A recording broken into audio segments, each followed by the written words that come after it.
Indian സായുധ സേന നിലവിൽ അതിവേഗ നവീകരണത്തിനും പരിവർത്തനത്തിനും വിധേയമായിക്കൊണ്ടിരിക്കുകയാണ്. അതായത് ഇന്ത്യൻ സായുധ സേന ഇന്നെങ്ങനെയാണ് എന്നതും 2030 എങ്ങനെയായിരിക്കുമെന്നതും തമ്മിൽ കാര്യമായ വ്യത്യാസമുണ്ടാകും. ഇന്നത്തെ വീഡിയോയിൽ 2030 ഇന്ത്യൻ സൈന്യത്തിനുണ്ടാകാൻ സാധ്യതയുള്ള വ്യത്യാസങ്ങൾ മനസ്സിലാക്കാൻ നമുക്ക് ശ്രമിക്കാം. ഇന്ത്യൻ സൈന്യത്തിന്റെ അടിസ്ഥാന സിദ്ധാന്തവും റോളുകളും ഏറെക്കുറെ സമാനമായി തുടരുമെന്ന് കരുതപ്പെടുന്നു. എന്നാൽ ചില ഘടനാപരമായ മാറ്റങ്ങൾ ഉണ്ടാകും. പ്രധാനമായും ഉണ്ടാകുന്ന ആധുനികവൽക്കരണ പ്രക്രിയ ഇന്ത്യൻ സൈന്യത്തിന്റെ ശേഷികൾ വർദ്ധിപ്പിക്കും. ഇതിനു പുറമെ നൂതനവും നവീകരിച്ചതുമായ നിരവധി ആയുധങ്ങളുടെയും പ്ലാറ്റ്ഫോമുകളുടെയും സേനയിലേക്കുള്ള ഇൻഡക്ഷനും നമുക്ക് കാണാൻ കഴിയും. കൂടാതെ ഇന്ത്യൻ ആർമി ഉപയോഗിക്കുന്ന സാങ്കേതിക വിദ്യയിലും കാര്യമായ പുരോഗതി ഉണ്ടാകും. ഇനി നമുക്ക് സൈന്യത്തിന്റെ പരിവർത്തനം നേരിടുന്ന വിവിധ വശങ്ങൾ ഏതൊക്കെയാണെന്ന് വിശദമായി നോക്കാം. ആദ്യമായി നമുക്ക് ഘടനാപരമായ മാറ്റങ്ങൾ നോക്കാം. ഒന്നാമതായി തിയേറ്റർ കമാൻഡുകൾ. നിലവിൽ ഇന്ത്യൻ പ്രതിരോധ സേനയെ സംയോജിത തിയേറ്റർ കമാൻഡുകൾക്ക് കീഴിൽ ഇന്ത്യ പുനഃസംഘടിപ്പിക്കുന്നു. ഇതുവഴി 3 സായുധ സേനകൾക്കുമിടയിൽ സമന്വയം കൊണ്ടുവരാനാണ് ഇന്ത്യ ലക്ഷ്യമിടുന്നത്. നിലവിലെ ടൈം ലൈൻ അനുസരിച്ച് അടുത്ത 10 വർഷത്തിനുള്ളിൽ, അതായത് 2030 മുൻപ് ഈ പ്രക്രിയ പൂർത്തിയാകും. ഇത്തരം 5 കമാൻഡുകൾ സ്ഥാപിക്കുന്നതിനുള്ള ഒരു പദ്ധതിയാണ് നിലവിൽ ഇന്ത്യ പിന്തുടരുന്നത്. ഇതിൽ 3 കമാൻഡുകൾ ഇന്ത്യൻ ആർമിയുടെ കീഴിലായിരിക്കും. അങ്ങനെ 2030 ഇന്ത്യൻ സൈന്യം 3 തിയേറ്റർ കമാൻഡുകൾ കമാൻഡ് ചെയ്യാൻ സാധ്യതയുണ്ട്. നിലവിലെ ഘടനയനുസരിച്ച് ഇപ്പോൾ തുടരുന്ന വടക്കൻ കമാൻഡ് ഇതിൽ ഉൾപ്പെടുന്നു. അതോടൊപ്പം ഒരു കമാൻഡ് പാകിസ്ഥാനിലും മറ്റൊന്ന് ചൈനയിലും ശ്രദ്ധ കേന്ദ്രീകരിക്കും. രണ്ടാമതായി സംയോജിത യുദ്ധ ഗ്രൂപ്പുകൾ. നിർദ്ദിഷ്ട സംഘടനാ പുനർനിർമ്മാണത്തിന്റെ ഭാഗമായി സൈന്യത്തിന്റെ പോരാട്ടശേഷി വർദ്ധിപ്പിക്കുന്നതിന് ഇന്ത്യൻ സൈന്യം സംയോജിത യുദ്ധ ഗ്രൂപ്പിന്റെ ഒരു പുതിയ യുദ്ധ പോരാട്ടാശയം തേടുന്നു. സംയോജിത യുദ്ധ ഗ്രൂപ്പുകൾ എന്നത് ആവശ്യമുള്ള സമയങ്ങളിൽ എതിരാളികൾക്കെതിരെ വേഗത്തിൽ സ്ട്രൈക്കുകൾ ആരംഭിക്കാൻ കഴിയുന്ന ചടുലവും സ്വയം പര്യാപ്തവുമായ പോരാട്ട രൂപങ്ങൾ മാത്രമാണ്. അതായത് ഭീഷണികൾ, ഭൂപ്രദേശം, ചുമതല എന്നിവ അടിസ്ഥാനമാക്കിയുള്ള സൈന്യത്തിന്റെ എല്ലാ യുദ്ധ പോരാട്ട പിന്തുണ ആയുധങ്ങളും എയർ പിന്തുണയുമുള്ള ഒരു ചെറിയ പോരാട്ട രൂപമാണിത്. ഓപ്പറേഷൻ പരാക്രമിന് ശേഷം കൊണ്ടുവന്ന കോൾഡ് സ്റ്റാർട്ട് സിദ്ധാന്തം അനുസരിച്ചാണ് ഈ സംയോജിത യുദ്ധ ഗ്രൂപ്പുകൾ രൂപീകരിക്കുന്നത്. 2 മുന്നണികളിലുമുള്ള അഭ്യാസങ്ങളിൽ ഇന്ത്യൻ സൈന്യം ഇതിനോടകം തന്നെ സംയോജിത യുദ്ധ ഗ്രൂപ്പുകളെ പരീക്ഷിക്കുകയും യുദ്ധാഭ്യാസങ്ങളിൽ പങ്കെടുപ്പിക്കുകയും ചെയ്തിട്ടുണ്ട്.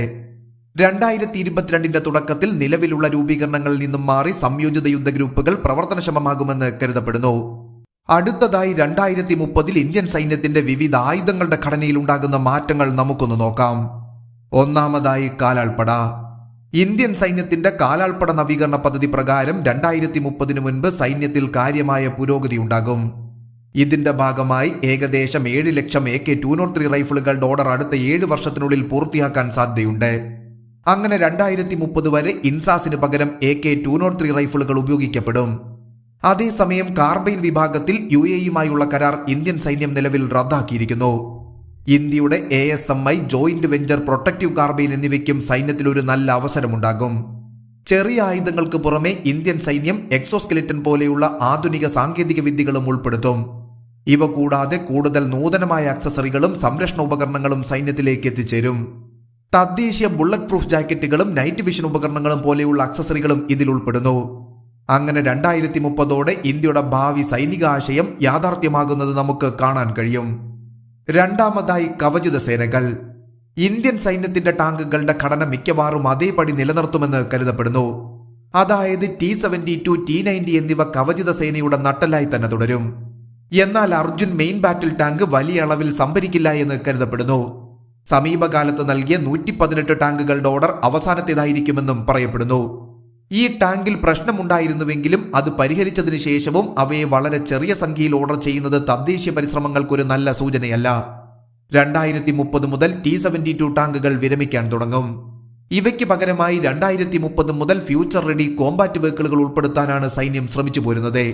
ഇവ അടുത്ത തലമുറയിലെ പ്രധാന യുദ്ധ ടാങ്കുകളായിരിക്കുമെന്ന് കരുതപ്പെടുന്നു. ഈ പ്രോഗ്രാമിന് കീഴിലുള്ള 1770 ടാങ്കുകൾക്കുള്ള RFI അഥവാ വിവരാഭ്യർത്ഥന അടുത്തിടെ പുറത്തിറക്കിയിരുന്നു. ചൈനയുമായുള്ള അതിർത്തി സംഘർഷത്തിൽ ലൈറ്റ് ടാങ്കുകളുടെ ആവശ്യകത ഇന്ത്യൻ സൈന്യത്തിന് ഗൗരവമായി തോന്നിയിരുന്നു. അതിനെ തുടർന്ന് 400 ലൈറ്റ് ടാങ്കുകൾ സംഭരിക്കാൻ നിലവിൽ ഇന്ത്യ പദ്ധതിയിടുന്നു. റഷ്യൻ സ്പ്രുട്ട് ലൈറ്റ് ടാങ്കുകൾ പരിമിതമായ അളവിൽ ശേഖരിക്കുകയും ശേഷിക്കുന്ന സംഖ്യകൾ DRDOയുടെ അല്ലെങ്കിൽ ഏതെങ്കിലും സ്വകാര്യ കമ്പനിയുടെ തദ്ദേശീയ ലൈറ്റ് ടാങ്കുകൾ ഉപയോഗിച്ചും പൂർത്തിയാക്കാൻ സാധ്യതയുണ്ട്. അങ്ങനെ 2030 കവചിത സേനയിൽ T-90യും അർജുനും ഉൾപ്പെടുകയും T-72 വിരമിക്കുകയും ചെയ്യും.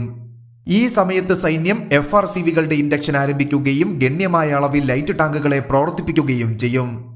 മൂന്നാമതായി ആർട്ടിലറി. നിലവിൽ 155mm ബൊഫോഴ്സ് ഹോവിസ്റ്ററാണ് ആർട്ടിലറി വിഭാഗത്തിൽ ഇന്ത്യൻ ആർമിയുടെ പ്രധാന ആശ്രയം. ഫീൽഡ് ആർട്ടിലറി റേഷണലൈസേഷൻ പ്ലാനിലാണ് ഇന്ത്യൻ സൈന്യം നിലവിൽ പ്രവർത്തിക്കുന്നത്. ഇത് പ്രകാരം എല്ലാ ഫീൽഡ് ആർട്ടിലറി തോക്കുകളും 155mm കാലിബർ ഉപയോഗിച്ചാണ് നിർമ്മിച്ചിരിക്കുന്നത്. ആദ്യമായി 1500ഓളം 155mm ടൗഡ് പീരങ്കി തോക്കുകൾ ഇന്ത്യക്ക് അത്യാവശ്യമാണ്.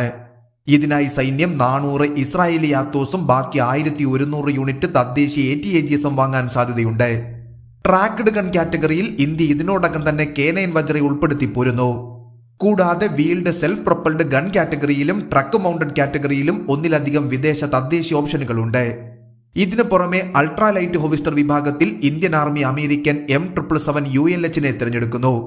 അങ്ങനെ ഇന്ത്യൻ സൈന്യത്തിന്റെ ഫീൽഡ് ആർട്ടിലറി റേഷണലൈസേഷൻ പ്ലാൻ 2030 മുൻപ് തന്നെ ഗണ്യമായ വികസനം കാണുമെന്ന് പ്രതീക്ഷിക്കപ്പെടുന്നു. മൾട്ടി ബാരൽ റോക്കറ്റ് ലോഞ്ചറുകളിൽ പിനാക്ക 1-ന് പകരം പിനാക്ക MK1 സേനയിൽ എത്തിച്ചേരും. കൂടാതെ പിനാക്ക റോക്കറ്റ് ലോഞ്ചറിന്റെ ഗൈഡഡ് പതിപ്പും സേവനത്തിലുണ്ടാകും. നാലാമതായി യന്ത്രവൽക്കരിച്ച കാലാൾപ്പട. ഇന്ത്യൻ സൈന്യം നിലവിൽ റഷ്യൻ പ്ലാറ്റ്ഫോമായ BMP-2 ഒരു കാലാൾപ്പട യുദ്ധവാഹനമായി ഉപയോഗിക്കുന്നു. ഇവയെ മാറ്റി സ്ഥാപിക്കാനായി അടുത്തിടെ 1770 ഫ്യൂച്ചർ ഇൻഫൻട്രി കോമ്പാറ്റ് വെഹിക്കിളുകൾക്കായി ഒരു RFI പുറത്തുവിട്ടിരുന്നു. ടാറ്റ കസ്ട്രൽ ഒരു ശക്തമായ മത്സരാർത്ഥിയാകുന്ന വീൽഡ് ആർമേഡ് പേഴ്സണൽ കാരിയറുകൾ വാങ്ങാനും ഇന്ത്യൻ സൈന്യം താൽപര്യപ്പെടുന്നു. അങ്ങനെ 2030 യന്ത്രവൽകൃത കാലാൾപ്പടയിൽ ചക്രങ്ങളുള്ള APCകൾക്കൊപ്പം നിരവധി FICVകളും സർവീസ് നടത്താൻ സാധ്യതയുണ്ട്. അഞ്ചാമതായി ആർമി ഏവിയേഷൻ. ആർമി ഏവിയേഷനിൽ 2030 മുൻപ് വലിയൊരു അഴിച്ചുപണി ഉണ്ടാകുമെന്ന് കരുതപ്പെടുന്നു. പഴയ ചീറ്റ ചേതക് ഹെലികോപ്റ്ററുകൾക്ക് പകരം തദ്ദേശീയ ലൈറ്റ് യൂട്ടിലിറ്റി ഹെലികോപ്റ്ററുകൾ റഷ്യൻ കമോവ് KA-226 എന്നിവ സേനയിലേക്ക് എത്തിച്ചേരും. രുദ്ര എന്നറിയപ്പെടുന്ന ALH-ന്റെ ആക്രമണ പതിപ്പും നിലവിൽ സേവനത്തിലുണ്ട്. വരും വർഷങ്ങളിൽ സൈന്യം ലൈറ്റ് കോമ്പാറ്റ് ഹെലികോപ്റ്ററുകൾ, അമേരിക്കൻ അപ്പാഷെ എന്നിവ ആക്രമണ ഹെലികോപ്റ്റർ വിഭാഗത്തിൽ ഉൾപ്പെടുത്തും. ഇവ കൂടാതെ സൈന്യം 10 അമേരിക്കൻ MQ-9 റീപ്പർ ഡ്രോണുകളും രുസ്തം 2 പോലെയുള്ള തദ്ദേശീയ പ്ലാറ്റ്ഫോമുകളും ഉൾപ്പെടുത്തുന്നു. ഭാവി യുദ്ധങ്ങളിൽ ഡ്രോണുകൾ ഒരു പ്രധാന ഘടകമായി മാറുമെന്ന് കണക്കാക്കപ്പെടുന്നു. ജമ്മു എയർബേസിൽ അടുത്തിടെ നടന്ന ഡ്രോൺ ആക്രമണം ഇന്ത്യൻ പ്രതിരോധ സ്ഥാപനങ്ങൾക്ക് ഇതിനുള്ള മുന്നറിയിപ്പ് നൽകി കഴിഞ്ഞു. അതിനാൽ ഇന്ത്യയുടെ ആന്റി ഡ്രോൺ പ്രോഗ്രാമിന്റെ നിർമ്മാണവും വേഗത്തിലാക്കുന്നു. DRDO ഒരു ആന്റി ഡ്രോൺ സംവിധാനം നിലവിൽ വികസിപ്പിച്ചെടുത്തു കഴിഞ്ഞു. അവ ചില ഇസ്രായേലി സംവിധാനങ്ങൾക്കൊപ്പം അതിർത്തിയിൽ വിന്യസിക്കുമെന്നുള്ള റിപ്പോർട്ടുകളും പുറത്തുവരുന്നു. കൂടാതെ സ്മാഷ് 2000 പോലെയുള്ള ചെറിയ സംവിധാനങ്ങൾ നാവികസേന, വ്യോമസേന, BSF എന്നിവയ്ക്കും പുറമെ സൈന്യവും ഉൾപ്പെടുത്താൻ സാധ്യതയുണ്ട്.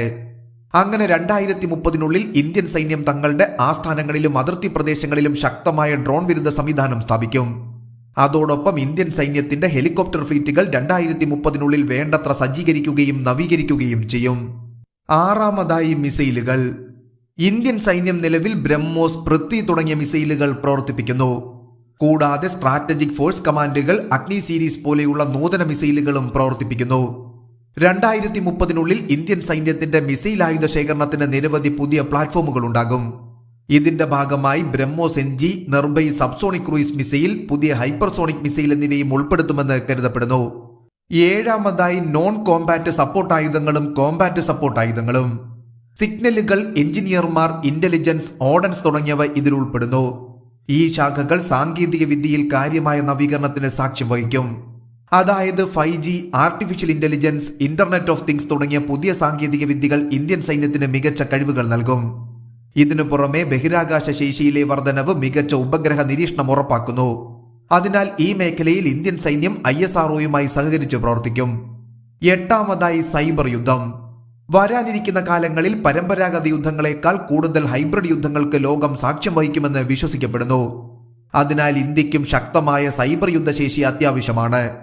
ഇതിന്റെ ഭാഗമായി മധ്യപ്രദേശിൽ സംയുക്ത സൈബർ കമാൻഡ് സ്ഥാപിക്കുമെന്ന് അടുത്തിടെ റിപ്പോർട്ടുകൾ പുറത്തുവന്നിരുന്നു. അങ്ങനെ 2030 ഇന്ത്യൻ സൈന്യത്തിന് ഗണ്യമായ പ്രതിരോധവും ആക്രമണപരമായ സൈബർ ശേഷിയും ഉണ്ടാകും. തിയേറ്റർ കമാൻഡുകളും ഇന്റഗ്രേറ്റഡ് ബാറ്റിൽ ഗ്രൂപ്പുകളും പോലെയുള്ള ഘടനാപരമായ പരിഷ്കാരങ്ങൾ ഉയർന്നുവരുന്ന ഭീഷണികളോട് പ്രതികരിക്കാനുള്ള സൈന്യത്തിന്റെ ശേഷി മെച്ചപ്പെടുത്തും. അങ്ങനെ 2030 ഇന്ത്യൻ സൈന്യത്തിന്റെ ഘടന ഇന്നത്തെ ആവശ്യത്തിനനുസരിച്ച് മാറ്റപ്പെടുമെന്ന് കരുതപ്പെടുന്നു. ഇന്ത്യൻ സൈന്യം ആധുനികവൽക്കരിക്കപ്പെടുകയാണ്. അതായത് പഴയ പ്ലാറ്റ്ഫോമുകൾക്ക് പകരം ഫ്യൂച്ചറിസ്റ്റിക് പ്ലാറ്റ്ഫോമുകൾ സ്ഥാപിക്കപ്പെടുന്നു. അങ്ങനെ 2030 ഇന്ത്യൻ സൈന്യം എല്ലാ രീതിയിലും ഭാവി യുദ്ധങ്ങൾക്ക് തയ്യാറാകുന്ന ഒരു മികച്ച സൈന്യമായിരിക്കും. എന്നിരുന്നാലും മുൻകാലങ്ങളിലെ മന്ദഗതിയിലുള്ള ഇൻഡക്ഷൻ പ്രക്രിയകളെ വേഗത്തിലുള്ള നടപടിക്രമങ്ങളും സംയുക്ത പരിശ്രമങ്ങളും ഉപയോഗിച്ച് മാറ്റിസ്ഥാപിച്ചാൽ മാത്രമേ ഇത് സാധ്യമാകൂ എന്ന് ഓർമ്മിപ്പിച്ചുകൊണ്ട് നിർത്തുന്നു.